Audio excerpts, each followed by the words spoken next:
Morning, y'all. Honey Go, beautiful soul, extremely blessed to have her. So I watched this on YouTube, this clip of, I guess, when Rick from The Walking Dead was captured by the Saviors. I never finished The Walking Dead, maybe eventually, but,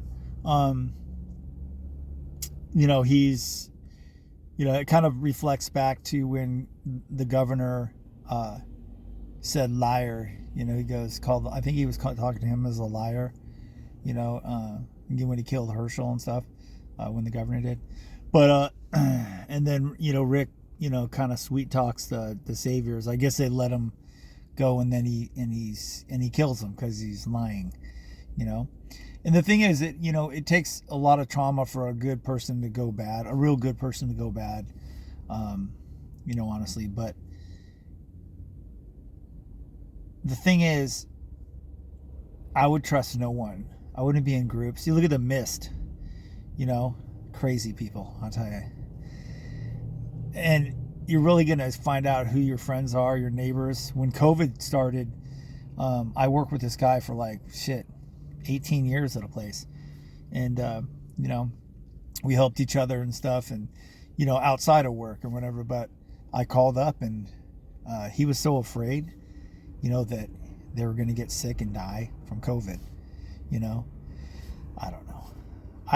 When everybody's going through COVID, I was going through my bipolar mania, so I just laughed at it and shit. Didn't get any of the shots. I wouldn't have got the shots anyways. I don't like needles. Every time I'd go in, my ex would make an appointment, right? And every time I'd look at it and I go, did they use a new needle? And she says, of course they do. And I was just like, well, I don't know. And then you find needles all over the place when you're walking. Honey Girl and I are walking.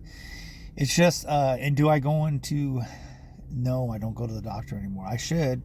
I need to go do all that shit, but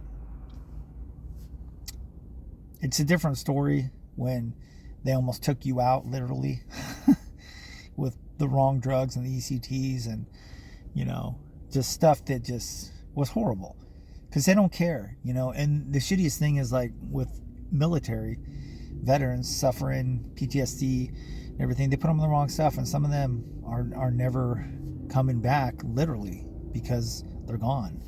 And because nobody really cares. I mean, honestly, this is the sad fact of life. Nobody gives a fuck about you. Okay? And if you don't give a fuck about yourself, you don't have an advocate to say, hey, so you got to do it. And that's extremely difficult, because because I was that guy.